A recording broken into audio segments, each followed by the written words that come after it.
جب کربلا میں حضرت امام حسین کو شہید کرنے کے بعد یزیدیوں نے سوچا تھا کہ اب ہم لوگ دنیا کے بادشاہ بن گئے ہیں، شاید وہ یزیدی دنیا کی لالچ میں بھول گئے تھے کہ وہ لوگ نبی کے نواسے کو قتل کر کے آئے ہیں۔ آج کے اپنے اس ویڈیو میں ہم آپ کو بتائیں گے کہ جب یزیدی فوج حضرت امام حسین رضی اللہ تعالیٰ عنہ کے سر مبارک کو لے کر اپنے گھر جا رہے تھے، تبھی آپ کے سر مبارک سے ایک کرامت دیکھنے کو ملی۔ چلیے جانتے ہیں اس کرامت کے بارے میں۔ کربلا میں حضرت امام حسین رضی اللہ تعالیٰ عنہ کو شہید کرنے کے بعد ان ظالموں میں سے ایک ظالم جس کا نام خولی بن یزید تھا، وہ امام علی مقام کا مبارک سر لے کر اپنے گھر آیا اور اپنی بیوی سے بولا، میں تیرے لیے وہ چیز لایا ہوں جو تجھ کو زندگی بھر مالدار کر دے گی۔ اس عورت نے پوچھا وہ کیا چیز ہے؟ تو خولی بن یزید نے جواب دیا، میں حسین ابن علی کا سر لے کر آیا ہوں۔ اس عورت نے کہا، لعنت ہو تجھ پر، لوگ سونا اور چاندی لے کر آتے ہیں، تو اللہ کے پیارے رسول حضور صلی اللہ علیہ وسلم کے نواسے کا مقدس سر لایا ہے۔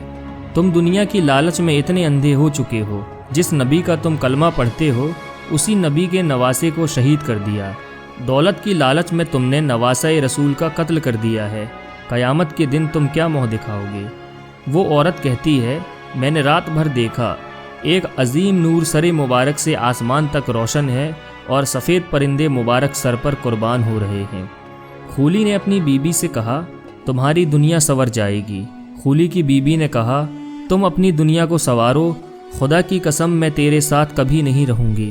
اتنا کہہ کر وہ عورت وہاں سے چلی جاتی ہے، اور تاریخ میں آتا ہے اس دن کے بعد سے خولی کی بیوی کا پتہ نہیں چلا کہ وہ کہاں چلی گئی۔ جب امام علی مقام کا مبارک سر ابن زیاد خبیث کے پاس لایا گیا تو اس کے گھر کی دیواروں سے خون بہنے لگا۔ جب امام علی مقام کا سر مبارک ابن زیاد کے دربار میں یعنی گورنر ہاؤس میں پیش کیا گیا تو آپ کا سر مبارک ایک تخت میں رکھ دیا جاتا ہے۔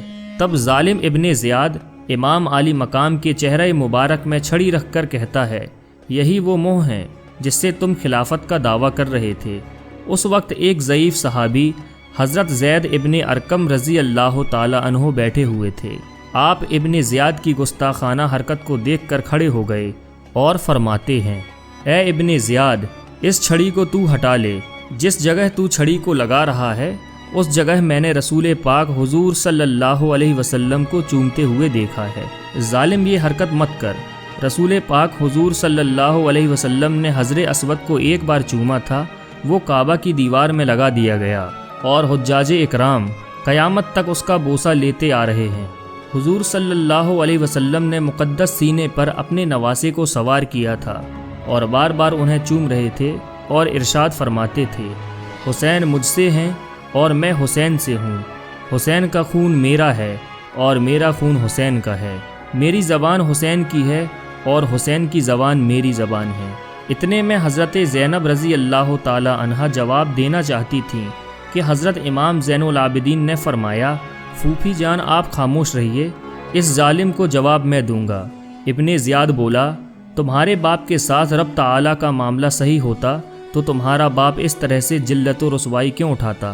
یہ سن کر امام زین العابدین نے فرمایا، میرے باپ کے لیے ذلت و رسوائی نہیں ہے، ذلت تو تیرے لیے ہے، کیونکہ میرے باپ کے خون سے تو نے اپنے ہاتھ رنگین کر کے اپنی آخرت کو برباد کر لیا ہے۔ حضرت امام زین العابدین ایسا بیان فرماتے ہیں کہ ابن زیاد بالکل خاموش ہو جاتا ہے۔ ابن زیاد حضرت زینب رضی اللہ تعالی عنہا کی طرف دیکھنے کے بعد کہتا ہے، یہ کون ہیں؟ دربار سے ایک شخص کہتا ہے، یہ امام حسین کی بہن ہے۔ ابن زیاد بولا، تبھی تو یہ اتنا بولتی ہے، معاذ اللہ۔ حضرت امام حسین کی بہن کے ساتھ یہ جملہ صرف ایک بے حیا ہی بول سکتا ہے۔ امام زین العابدین ایک مرتبہ پھر فرماتے ہیں، اے پھوپھی جان آپ خاموش رہیے، آپ جواب مت دیجیے۔ دیکھیے کس طرح یہاں پر بھی اہل بیت نے پردے کا لحاظ کیا ہے۔ پھر ابن زیاد اپنے سپاہیوں سے کہتا ہے، جاؤ امام حسین کا سر لے جاؤ اور پورے کوفہ کی گلیوں میں گھماؤ تاکہ لوگوں کو پتہ چل جائے یزید کی بغاوت کرنے والے کا کیا انجام ہوتا ہے۔ جب امام حسین کے سر مبارک کو کوفہ کی گلیوں میں گھمایا جا رہا تھا تبھی وہاں پر ایک شخص قرآن پاک کی تلاوت کر رہا تھا۔ جب وہ اصحاب کہف اس آیت کریمہ پر پہنچا یعنی کیا تو نے جانا کہف اور رقیم والے ہماری نشانیوں میں سے تھے۔ اتنے میں امام حسین کے مبارک سر سے آواز آتی ہے، اے قرآن پاک پڑھنے والے، اصحاب کہف سے زیادہ عجیب ہے میرا قتل کرنا اور میرے سر کو لے کر نیزے پہ گھمانا۔ تعجب کا معاملہ ہے، یہ آواز سر امام حسین سے آتی ہے۔ امام حسین کا سر مبارک نیزے پر ہے، مگر دیکھو کس طرح سے آواز آ رہی ہے۔ وہ ظالم جہاں بھی رکتے تو آپ کے مبارک سر کو نیزے پر رکھ کر پہرا دیتے۔